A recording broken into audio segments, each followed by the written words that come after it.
everyone, welcome back to my YouTube channel. So today I'm going to be talking to you about my experience with alopecia. So if you don't know what alopecia is, it's a condition where your immune system attacks your hair follicles. Usually it's brought on by sort of stress, worry and anxieties.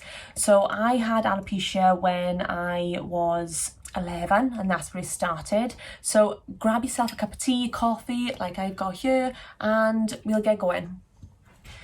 So like I said, I started having alopecia when I was 11, and I didn't actually notice that I had this until I was in primary school. So I think I was in like year 5, year 6 I think it's called, when you're in the last stages of your schooling years.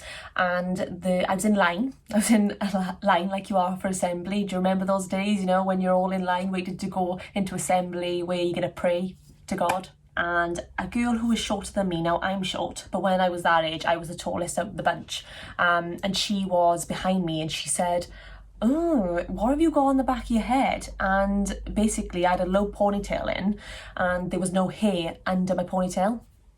I thought that it was just me. Well, I thought it was just me, but looking back I think that I always knew that it was there. I just never wanted to address it, or I never wanted to ask about it. Perhaps in fear of wondering what it was, but I just didn't want to bring attention to myself, any more attention to myself, I guess. And that was as a result of what was going on for me at the time.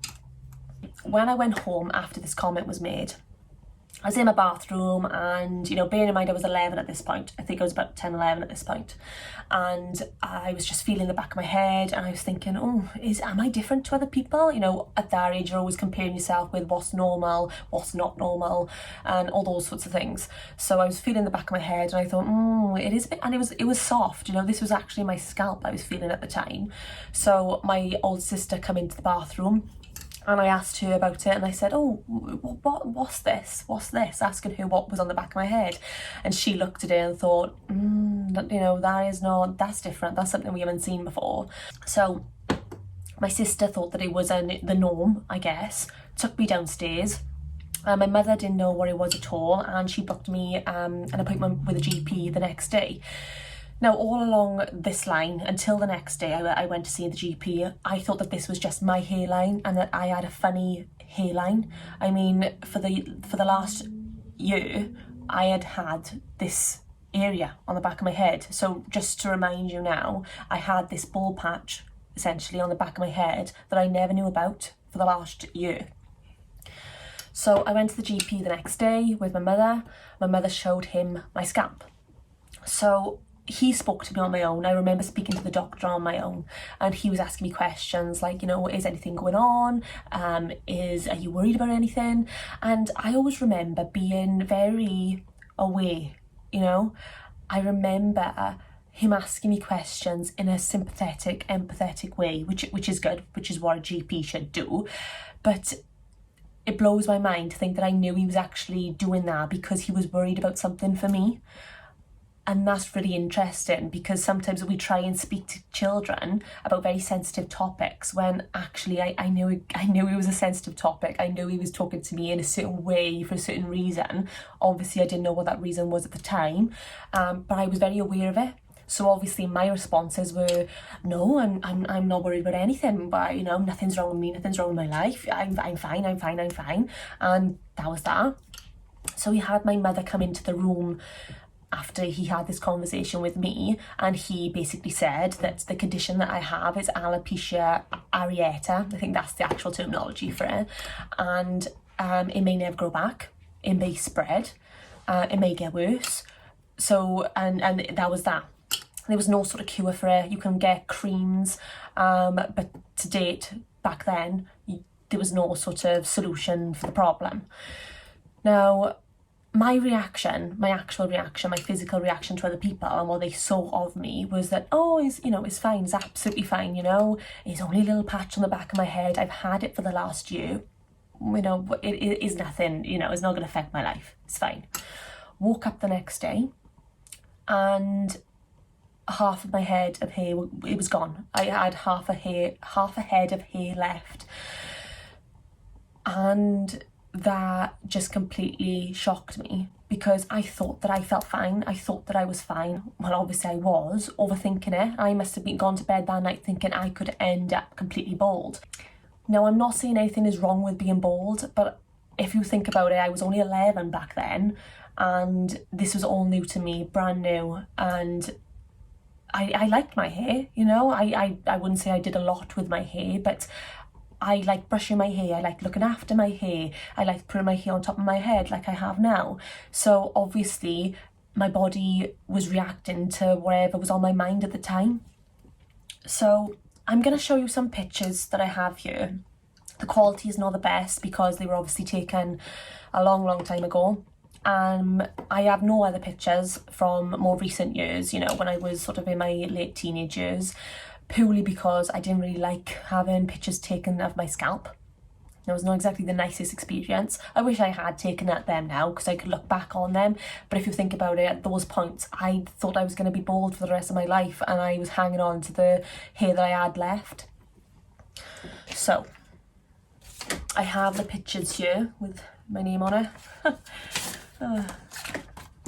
So I'm going to try and show you these. Hopefully you'll be able to see them. They're not the nicest of pictures, just so you know.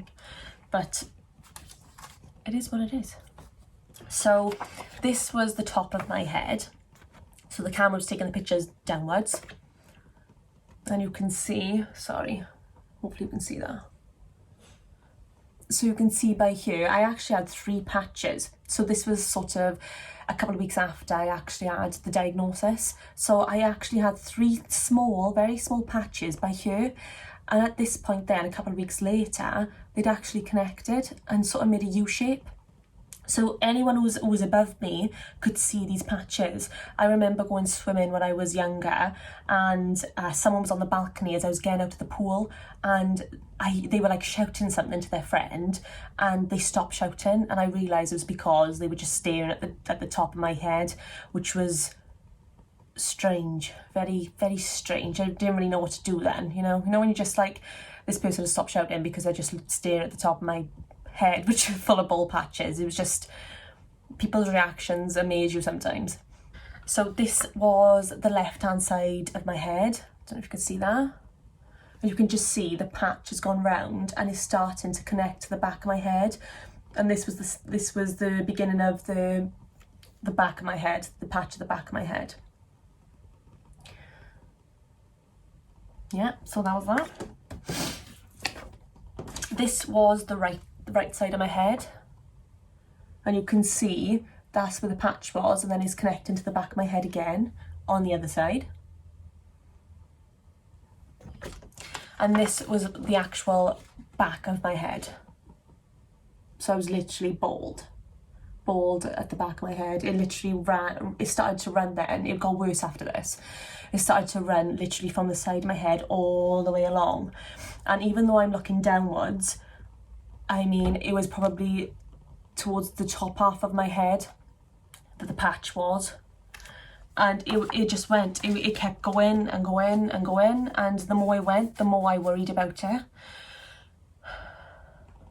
Sometimes I also found that people weren't talking to me about it. They were talking to everyone else about it. You know, don't speak to Alice like that, or don't do that with Alice, don't shout at Alice, don't upset Alice, all this stuff. And no one was talking to me about it. No one was bringing the subject up with me. I mean, they asked me a number of times, is there anything you want, is there anything that you're worrying about? Is there anything that you want to get off your chest? As if they're assuming that I'm stressed. Now, don't get me wrong, I know that alopecia is brought on by stress, or at least that is what Google tells us. But I question that sometimes. I do question if it's just stress. And why didn't anyone say to me, let's talk about something, or none of that? And I think that would happen now. It would still happen now, because out of fear.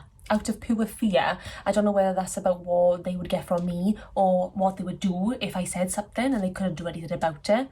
But if you are sort of going through any hair loss or stress, anxieties, worry, I would talk about it, but when you are ready to talk about it, if it's sort of brought into conversation, but I brought into conversation because I have control about doing that, then that's a different story. You know, I like to be in control about what I tell people and when I tell them. The negative thinking of, oh my God, I'm going to be bald. I must have thought that, you know, as soon as the doctor said to me, you could lose all your hair. I think that maybe that's the biggest thing I concentrated on. I didn't think about the fact that it actually could grow back. I just thought, oh my God, I'm gonna lose all my hair. I'm gonna be bald. And what am I gonna do about it? I'm gonna have to wear a wig. Now, there is nothing wrong with wearing a wig. I wore a 3/4 piece wig, real hair wig, for years, and I had a synthetic one which I probably wouldn't use again. I mean, if you have ever worn a 3/4 synthetic wig, you'll be shining bright like a diamond when it takes a picture of you, because your hair is just like glowing as if you're on something, as if you're off something from like stardust. Yeah, I'm not for the synthetic 3/4 wigs, but that's just me. But I remember wearing the 3/4 real hair wig and I loved it. I absolutely loved it. So the 3/4 wig comes to the centre of your head, and it covers everything on your head apart from your actual fringe. Now, I don't actually have a fringe. I've got a widow's peak and I've got like massive cow's lick. So nothing could really look natural on me unless I did have a full wig. And I haven't got the wig here anymore because I don't tend to use it, obviously, because I got my full head of hair now. But they were fantastic. Mine was platinum blonde all the way down, but over my chest. And people used to like feel my hair on a night out because they didn't know whether it was real or not. Obviously, it felt like real hair, so I was like, yeah, it's my real hair, it's mine. Yeah, it's like having a dream hair of extensions. It was fantastic, and I think that helped me, you know. When I went to my GP, he referred me to a hair sort of clinic, which was in a place that like 30-40 minutes away from where I live, and he gave us an option to have any of these wigs for free on the NHS. You could either have like 2 synthetic full head wigs, or you could have 1 real hair wig, which was a 3/4 piece. So I went for the 3/4 piece real hair wig. The 3/4 synthetic wig I got off sort of any wig site on the internet. Can't remember really what it was called, but it was one of those, if you type into Google, then you can find them. So weeks, months passed. This went on and on and on. They did get a point where my hair stopped falling out. And I mean, I haven't got the answers. I don't know why that happened, but I just think that when people knew that my hair was falling out and it was potentially as a result of stress, you sort of receive different responses from people. And I think that is so sad, because I was obviously struggling for a long time before my hair actually fell out. Whatever it was, or whatever was going on for me at that time, I was obviously struggling before my hair fell out, which resulted in my hair falling out. That is just proving a point to myself, I suppose, that actually people do not know what is going on until they see something. It's almost like they need to see something physical to prove that actually you're not doing well. I would have, you know, my parents would check my scalp every morning to sort of, that sounds almost like wrong, but you know, they were checking my hair to see if there was any growth, and every morning they would say, well, not every morning, okay, maybe every other morning, they would say, oh, you know, it's starting to grow back. It wasn't growing back. I mean, children are absolutely amazing at how switched on they are and how aware they are and how much of an understanding they have from just picking up things in the room and listening to other people. I knew my hair wasn't growing back. I knew there was potential that I could go completely bald. I knew all of it. And I think that the worst thing was, about my experience, was that people were trying to, in a way, protect me, but they made me feel like I was abnormal. I remember my mother's friend, who has sadly passed away now of cancer, came to the house and she bought a steroid cream. Now, as much as I'd love to say that worked wonders and really helped with my hair loss, it didn't. You know, it didn't really make a difference. A couple of weeks, you know, months went by at this point, and it was just getting to the point where I had more bald patches and baldness than I did my actual hair. It was just so thin, so scraggly, I couldn't really do anything with it. I used to use bandanas, put my hair up into a low ponytail and wear a bandana around my head. That was the only way I could sort of hide it. And then I think that so much time passed that I almost become at peace with it. At peace. I did. I became at peace with it, you know. I just thought, you can't change it.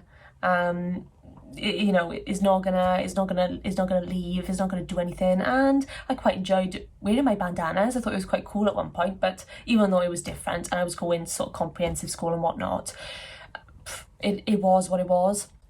I remember it being really hot one day, and I was in the back garden, and my mother sort of said, why don't you put your hair on top of your head, or, you know, get your bald patches out so you can have a bit of a colour on them, because they were absolutely like white, like really, really, really white.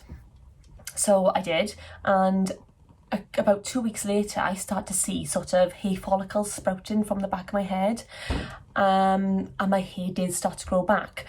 But now, I don't know if the sun made my hair grow. I'm not saying that this get your head in the sun and that'll make your hair grow. It's just that maybe at that particular point I was free and I was relaxed and I was in the sun enjoying myself, and perhaps my body thought, oh, okay, this is nice. We're going to give her some hair back. We're going to stop, you know, attacking her hair follicles. I don't really know how the science works behind it, but that's just how I like to remember in my mind. It's a time where I felt really at peace and really relaxed as a child. And I didn't have many of those moments in myself, you know, emotionally and mentally. So my hair did start to grow back in different stages. It didn't all grow back in one. There would be a patch that wouldn't grow for weeks on end, months on end, and it was just everywhere really. All the sort of growth was different. So months after this, there was talk about me going to the hairdresser and having my hair completely shaved. Now, basically, so the hair could all grow together. I actually did go to the hairdresser. I was sat in the hairdresser's chair. I was only young at this, you know, I was still only young, and I was just about to have all my hair shaved. Now, looking back, that was absolutely petrifying. I knew it was the right thing to do because I wanted to start fresh, but we didn't go ahead with it because my hairdresser said that unless the hair grows all together or gets to a certain length, then there's no point cutting it because you're still gonna have the patches there. But you just go through all these like emotional roller coasters where you don't really know what's the best to do. You know, do we cut the hair? Do we hide the hair? Do we shave the hair? What do we do? Because I looked like something off a zombie film at one point because the hair was just sitting, and I have fine hair anyway, but it was just sitting as if I was on a horror movie. So my hair gradually started to come back to a decent length, and I had a full head of hair, because obviously you can see that I do have a full head of hair now. I have no patches at the moment, but now and again I would have a bald patch here and there. I think that when I was like 15 it came back again. I had a patch on the back of my head that came back straight away. Oh, that's another thing I wanted to mention. So with alopecia, your eyebrows and your eyelashes you can lose them, and obviously other areas where you lose hair. Now, I haven't actually lost any hair from any other regions. You know, well, even though I would have liked it. I mean, you know, not having to wax my moustache every now and again would be a bit of a godsend, but that didn't happen with me. I kept my eyelashes. I got quite long eyelashes, and I got a good set of brows. But if you are going through any of these if you are going through any of these experiences with hair loss, alopecia, anything, hair thinning, then just chillax. Just chill. I think the more time you relax in yourself, stop overthinking, do things that are important to you, make you feel good. Like, I like to have a bath now, and I like to have 5 minutes to myself in the morning before I go to work and read my sort of plan of law of attraction. I've also bought this book, which I'll show you now. So I bought this book, which is Everything You'll Ever Need, which is by Charlotte Freeman. Now, don't get me wrong, I'm not like a massive lover of quotes, but I do like a good quote now and again. So I didn't know whether to buy this, but I saw it on Instagram and I thought, that's a bit of me, that is. That's a bit of me. And I could do with a little bit of nice quotes in my life sometimes, something just to remind me of what I already know. You know? So I bought that, and every morning I look at a quote and it makes me, even for a split second, reflect on life. I like a bit of reflection. I never used to reflect much years and years ago, but I do think that when I became a social worker, So if you don't know, I am a qualified social worker. My job is a senior social worker, and throughout my learning, I needed to be self-aware, remain self-aware, or become self-aware, and I needed to self-reflect. And you think about things, you reflect on a lot of things in your life, and I love that book. I'm obsessed with the book, even though I think that I'll get through it within like 2 weeks or so. I love it. I go through like 5 pages every morning, and it just makes me think, yes, this is where we need to be, this is where we are, and this is where we're going. It's a bit of me. So if you haven't bought that book, I'd highly recommend it. I also bought the Good Vibes, Good Life by Vex King, and he's a little bit similar to Charlotte Freeman in the sense of just makes you think about life and put things into perspective. But I haven't read all of that yet, so I will let you know about it. What I would say about my hair now is that I really need to look after it. So I do put treatment on there every sort of week. On a Saturday or Sunday, and I have a bath and I put Olaplex on there, whatever my hairdresser sort of recommends. My hair is fine and it will always be fine. I always think that my hair is fragile purely because of the experience I had with losing the majority of my hair. Now I sort of utilise extensions.